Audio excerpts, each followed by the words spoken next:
ጠበቃ ሙሉዓለም የትራምፕ አስተዳደር የሚቀጥለው ዓመታውን ቀናት የቀሩትን የ2026 በጀት ዓመትን ተከትሎ በየወሩ የ200 የሚሆኑ ሰዎችን ዜግነት የመንጠቅ እቅድ አለኝ ብሏል። ይሄን ጉዳይ እንዴት ነው እርስዎ የሚመለከቱት?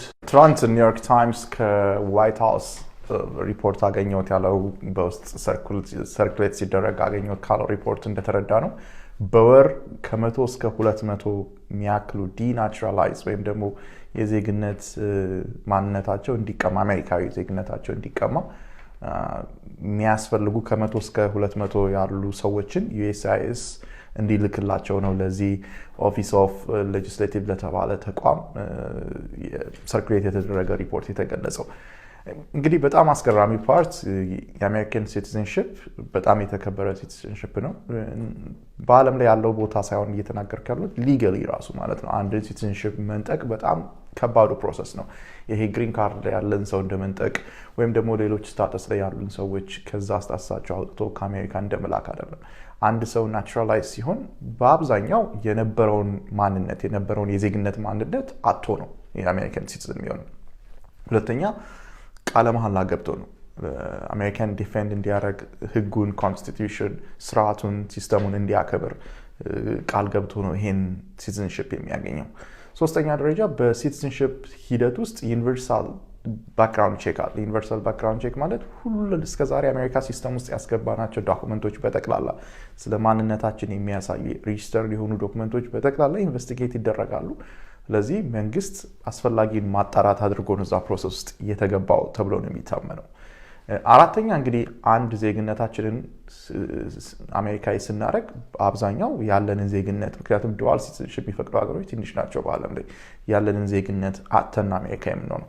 እንግዲህ ይሄን ሁሉ የሚያልፍ ፕሮሰስ ነው አሁን ዲናቹራላይዝ ለማድረግ የአሜሪካን መንግስት የተነሳው። ከዚህ በፊት ዲናቹራላይዝ የተደረገ ኢትዮጵያ ያለ ኢትዮጵያኖች አሉ። ለምሳሌ አንድ ፌመስ የአትላንታ ኬዝ አለ። የደርግ ባለስልጣን ነው ወደ አሜሪካ መጣ። በኋላ ላይ በነበሩት አፕሊኬሽኖች ላይ ኬንያ ላይ ስሙን ለውጦ ነበረ። ስሙን አላስታውስም ስፔሲፊክሊ። አሜሪካ ውስጥ ከገባም በኋላ በነበሩት የአፕሊኬሽን ፕሮሰስ ውስጥ ለሶሻሊስት ኦር የኮሚኒዝም አይነት አስተዋጽኦ ላላቸው ድርጅቶች፣ ተቋሞች፣ መንግስታት ሰርተዋል በሚለው ላይ ኖ ነበር መልሶ የነበረው። ህዝብ የሚያሰቃይ ህዝብ የሚበደል ወይም ማናቸውም ግለሰቦች ላይ ጉዳት የሚያደርስ ተቋሙ ሰርተዋል ሲባል ነው ነበር ያለው። እነዚህን ኦነስት ሆኖ አልገለጸም። በኋላ ዜጋ ከሆነ በኋላ ከአመታት በኋላ FBI ከእንደገና ምርመራ አድርጎ ወደ ጁሪ ትራያል እንግዲህ ጁሪ ማለት 12 ሰዎች ሆነው በጣም ከፍተኛው የኮርት ፕሮሲዲንግ ነው። ይሄ ፍርድ ቤቱ ብቻውን ዳኛ የሚወስነው ሂደት አይደለም። የመጨረሻውን ውሳኔ የሚሰጡት ግለሰቦች ናቸው። ጁሪ ትራያል የሚባለው እንደዛ ነው። የተመረጡ የዛ አካባቢ የሚኖሩ ወይም አትላንታ ወይም ስፔሲፊክሊ የሚኖሩ 12 አብዛኛው 12 ነው ጁሪ ትራያል 12 ግለሰቦች ከዛ ግለሰብ ጋር ምንም አይነት ቁርኝት የፖለቲካል የአይዲዮሎጂ ኦር የዝምድና የሌላቸው ነፃ የሚባሉ ሰዎች ትራያሉን በጠቅላላ ተመልክተው የሚወስኑት ነው የዲናቹራላይዜሽን ፕሮሰስ ማለት ነው።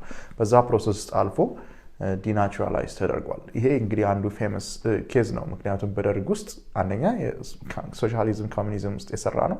ሁለተኛ ሰዎች የሚበደሉበት ሂደት ውስጥ የሰራ ነው። ሶስተኛ ዋናው ደግሞ አልገለጠም። እነዚህ ነገሮች ፊት ለፊት ወጥቶ ኦነስት ሆኖ ዲስክሎዝ አላረገም። ዲስክሎዝ አድርጎ ናቹራላይዝድ ቢሆን ኖሮ ይሄን ፕሮሰስ ውስጥ ላያስገቡት ይችሉ ነበረ። እንግዲህ የትራምፕ አድሚኒስትሬሽን አሁን መጠነ ሰፊ የሆነ በወር ነው እንግዲህ በአመት አይደለም፣ በወር ከ100 እስከ 200 የሚሆን ሰው ዲናቹራላይዝ እናደርጋለን ብለው ነው የተነሱት።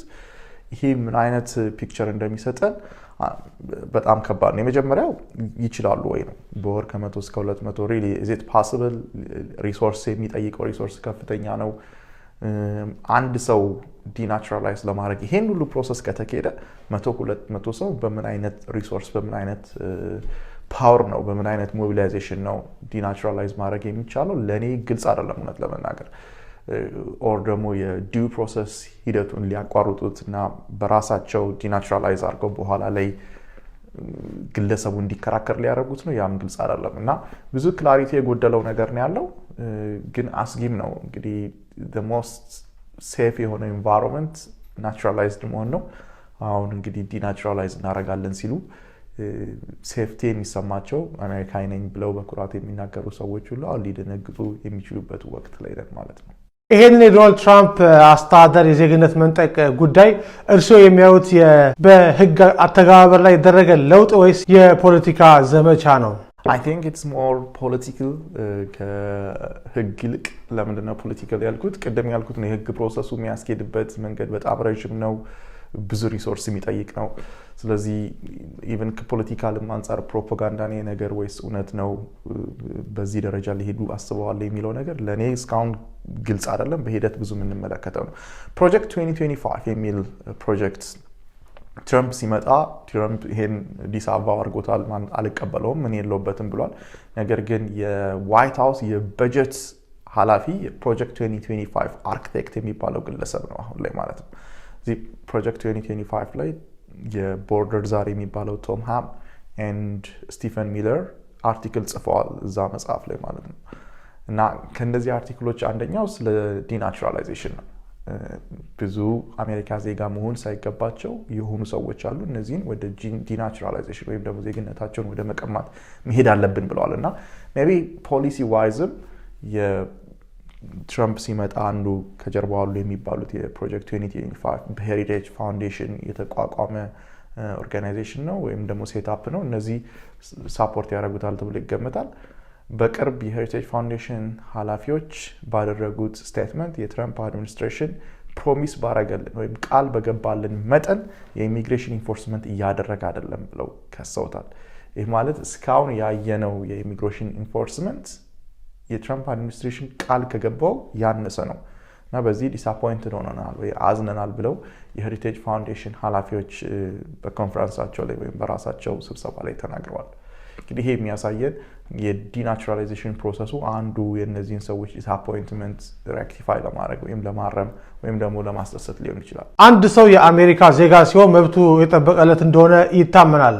በህግ አግባብ መልሶ ዜግነት ሲነጥቅ የሚጠቀምባቸው መሰረታዊ የህግ አንቀጾች ምንድን ናቸው? ማጭበርበር ወይም ፍራውድ ሲባልስ ህጉ ምንድን ነው የሚለው?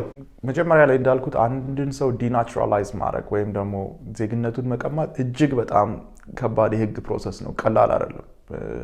በጣም ብዙ ፕሮሰሶች ያስፈልጉታል። ሲግኒፊካንት የሆነው ዜጋ ሲሆን ያልገለጣቸው መሰረታዊ ሜጀር የሆኑ ኢንፎርሜሽኖች አሉ። እነዛን ቢገልጥ ኖሮ ዜጋ አይሆንም የሚለውን ማስረዳት ያስፈልጋል። ለምሳሌ ማይነር ኢንኮንሲስታንሲዎች ከሆኑ ቢገልጣቸው እንኳን ዜግነቱን የማይቀማ ወይም ደግሞ ያን ፕሮሰስ የማያቋርጠው ከሆነ ዲናቹራላይዝ ማድረግ አይቻልም ወይም ፍርድ ቤት አይፈቅድለትም፣ ጁሪውም ይሄን አፕሩቭ አያደርግም። ስለዚህ ሜጀር ኢሹዎች መሆን አለባቸው። አሁን በብዛት እየተባለ ያለው የፓለስቲናይን ወይም ደግሞ የእስራኤል ተቃዋሚ መሆን ወይም የፓለስቲናይን ደጋፊ መሆን ነው። ምክንያቱም ይሄ የአሜሪካን ናሽናል ኢንትረስት የሚቃረን ስለሆነ ዲናቹራላይዝ ለማድረግ በቂ ነው የሚል አንዱ ክርክር። ሌላኛው የክሪሚናል ባክግራውንድ ነው። አንድ የክሪሚናል ባክግራውንድ ኖሮት ሌሎች ሀገሮች ላይ ለምሳሌ ሰዎችን ከበደለ በተለይ እነዚህ የፕሮቴክሽን ግራውንድ የሚባሉት ናሽናሊቲ፣ ሪሊጅን፣ ፖለቲካል ኦፒኒየን፣ ፓርቲኩላር ሶሻል ግሩፕ ኤንድ ያልጠቀስኩት የትኛው ነው አይደንቲቲ፣ እነዚህ ሬዝ የምንለው በእነዚህ መሰረት ላይ ሰዎችን የበደለ ግለሰብ ከሆነና በኢሚግሬሽን አፕሊኬሽን ውስጥ ይሄን ካልገለጸ አሜሪካ ውስጥ ሲቲዝን ከሆነ ሳይገልጽ ዲናቹራላይዝ ለማድረግ በቂ ወይም ስትሮንግ ሪዝን ነው ተብሎ ይታመናል። እንግዲህ ሌሎች በጣም አነስተኛ የክራይም ካታጎሪዎች ናቸው ዲናቹራላይዝ ለማድረግ እንጂ ሁሉም የክራይም ካታጎሪ ኢቭን ዲናቹራላይዝ ማድረግ አያስችልም። ሌላኛው ትልቁ ግራውንድ በቅርብ የትኛው ሰርኬት እንደሆነ እርግጠኛ አይደለሁም፣ ይመስለኛል የ9ኛው የፌደራል ሰርኬት ፍርድ ቤት የወሰነ ውሳኔ አለ። ፍርድ ቤቱ ያለው ምንድን ነው? አንድ ሰው ዜጋ ከሆነ በኋላ የፈጸመው ወንጀል ዲናቹራላይዝ አስደርገው፣ ምክንያቱም ኦልሬዲ ዜጋ ከሆነ በኋላ ነው እነዛን ድርጊቶች የፈጸመው ብሏል የፍርድ ቤት። የዚህ ፍርድ ቤት ውሳኔ በዛ ክልል ውስጥ ላሉ ስቴቶች ብቻ ነው የሚሰራው። አጠቃላይ አሜሪካ ውስጥ ላሉ የኮንቪንሲንግ የፐርሱሲቭ ፓወር ይኖረውናል እንጂ የባይንዲንግ ፓወር የገዥነት ፓወር ወይም ስልጣን አይኖረውም። ግን እንደ አንድ ፍርድ ቤቱን የማሳመኛ ኤቪደንስ ወይም ደግሞ እንደ አንድ ፍርድ ቤቱን የማሳመኛ የህግ ነጥብ ሌሎች ዲስትሪክቶች ውስጥ ያሉ ሎየሮች ሊጠቅሱት ወይም ደግሞ ክርክሮች ላይ ሊያነሱት ይችላሉ። በ9ኛው ዲስትሪክት ላይ ግን ወይም ሰርጌት ላይ ይሄ ባይንዲንግ ነው ወይም ገዢ ነው። ስለዚህ አንድ ሰው ለምሳሌ ካሊፎርኒያ ነው 9ኛው፣ ሲያትል ነው ወይም ዋሽንግተን ስቴት ነው። በእነዚህ ውስጥ የሚኖር ሰው ዜጋ ከሆነ በኋላ የፈጸማቸው ወንጀሎች ዜግነቱን ለማስነጠቅ ምክንያት ወይም ሪዝን መሆን አይችሉም ነው ያለው ፍርድ ቤቱ። አይ ቲንክ ሌሎች ፍርድ ቤቶችም ይሄን የሚጋሩት ይመስለኛል። ወደፊት ወደ ጠቅላይ ፍርድ ቤት ወይ አሜሪካን ሱፕሪም ኮርት ከሄደ በኋላ የሚወሰን ነው የሚሆነው።